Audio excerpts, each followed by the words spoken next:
Corona virus को लेकर रियासत और मजहबी हलकों के दरमियान अपनी रिट की जंग अब शदीद तर हो गई है और ये मामला अब बज़ाहिर एक खौफनाक तसादुम की जानिब बढ़ रहा है।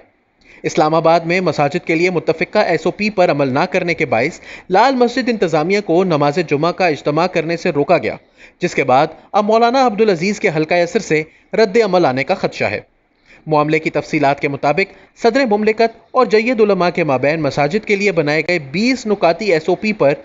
अमल दरामद ना करने पर वफाकी दारुल हुकूमत इस्लामाबाद में लाल मस्जिद में नमाज जुमा के इज्तिमा पर पाबंदी आयद कर दी गई है, जबकि वफाकी पुलिस समेत दीगर कानून नाफिज करने वाले इदारों के अहलकारों की जानिब से लाल मस्जिद का सख्त मुहासरा कर लिया गया है।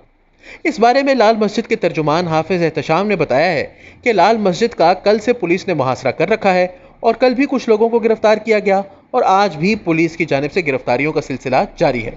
उन्होंने मजीद कहा कि रियासत और उलमा के दरमियान जो 20 नुकाती एजेंडे पर दस्तखत हुए, इसके बाद मौलाना अब्दुल अजीज साहब ने हुक्म मानने से इनकार किया था और बरमला कहा था कि हम शरीयत के खिलाफ किसी हुक्म को नहीं मानेंगे, जिसके बाद लाल मस्जिद में नमाजें मामूल के मुताबिक होती रहीं। मगर गुज़िश्ता रोज़ जियो न्यूज़ से वाबस्ता सहाफ़ी हामिद मीर ने सदर आरिफ अलवी के साथ एक इंटरव्यू में लाल मस्जिद का नाम लिए बगैर सवाल किया था कि इस्लामाबाद में एक मस्जिद है जो रियासत का हुक्म नहीं मान रही, जिसके बाद लाल मस्जिद के खिलाफ क्रैकडाउन का आगाज हुआ और रियासत ने हामिद मीर के इंटरव्यू के बाद इस मसले पर संजीदगी से अमल शुरू किया। उन्होंने मजीद कहा कि लाल मस्जिद के अंदर इस वक्त मौलाना अब्दुल अजीज़ अपने 15 साथियों समेत मौजूद हैं और उन्होंने मामूल के मुताबिक नमाज अदा की। हाफिज एहतशाम ने मजीद कहा कि लाल मस्जिद का इस वक्त पुलिस और कानून नाफिज करने वाले इदारों ने सख्त मुहासरा कर रखा है और लाल मस्जिद के करीब सड़क को भी बंद कर दिया गया है।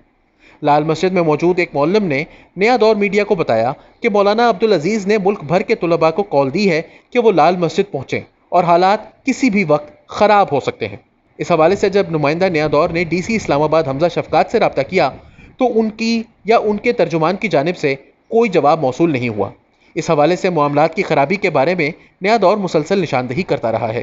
बिलखसूस लाल मस्जिद के हवाले से नया दौर ने 8 फरवरी को खबर दी थी कि इस्लामाबाद की लाल मस्जिद के साबिक खतीब मौलाना अब्दुल अजीज़, जो कि 4 जुलाई 2007 को इस्लामाबाद के सेक्टर 6 में वाक़ लाल मस्जिद के खिलाफ रियासती कार्रवाई के दौरान बुर्का पहनकर मस्जिद से फरार होने की एक नाकाम कोशिश के बाद पकड़ लिए गए थे, 13 बरस बाद हुकूमत की मर्जी के खिलाफ मस्जिद में दोबारा दाखिल हो गए हैं, जिससे हालात में कशीदगी का खदशा है। इस ज़मीन में कानून नाफिज करने वाले इदारों ने मस्जिद का मुहासरा कर लिया था। 28 फरवरी 2020 को कोरोना के तनाजुर में नया दौर ने खबर दी थी कि रियासत ने घुटने टेक दिए हैं, मौलाना अब्दुल अजीज़ लाल मस्जिद में नमाज जुमा पढ़ाएंगे, जबकि इसके बाद 10 अप्रैल को भी नया दौर की जानिब से बताया गया कि किस तरह वफाकी दारुल हुकूमत इस्लामाबाद में दफ़ा 144 के नफाज के बावजूद लोगों ने दर्जनों की तादाद में नमाज जुमा अदा की और इस्लामाबाद इंतज़ामिया के लगाए गए लॉकडाउन की धज्जियाँ उड़ाईं, जबकि मसाजिद में सोशल डिस्टेंसिंग का भी ख्याल नहीं रखा गया। नया दौर मीडिया ने हालात का जायजा लेने के लिए कई मसाजिद का दौरा किया, मगर वहां न सिर्फ लॉकडाउन की खिलाफ वर्जी की जा रही थी, बल्कि शहर में मसाजिद की निगरानी के लिए पुलिस या दीगर नफरी भी मौजूद नहीं थी। याद रहे कि इस मौके पर जब पूरी कौम की जानें कोरोना की आलमी वबा की वजह से दाव पर लगी हैं, मौलाना अब्दुल अजीज़ अब तक न सिर्फ जिद, धौंस और शिद्दत पसंदी पर मबनी अपनी सियासत को कायम रखने के लिए रियासत की रिट मुसलसल चैलेंज कर रहे हैं और दूसरी जानिब से किसी किस्म का कोई खास रद्द अमल नहीं दिया जा रहा।